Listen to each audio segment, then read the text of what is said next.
तो ये वक्त तो कई लोग ऐसे हैं जो बड़े करोड़पति थे, अब बेचारे वो 100पति भी नहीं रहे, जीरो पे आ गए।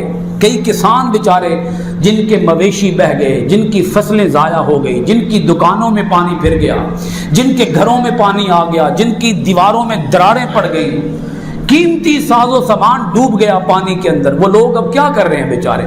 उनसे भी जाके पूछो कि उनके दिल पे बीत क्या रही है। किसी के घर जाना चाहिए, किसी के पास जाना चाहिए। जो मुसीबत में लोग हैं उनके काम आना चाहिए, कोई राह निकाले, कोई हल निकाले, किसी तक खाना पहुंचा दे, किसी तक दवाई पहुंचा दे, कोई रहन सहन का इंतजाम कर दे। लोग बेचारे तो रुल गए हैं। जब लोग रुल गए हैं और शदीद तकालीफ और मसाइब के आलम में हैं, तो उनका मजाक करना बनता है या उनकी मदद करना बनता है?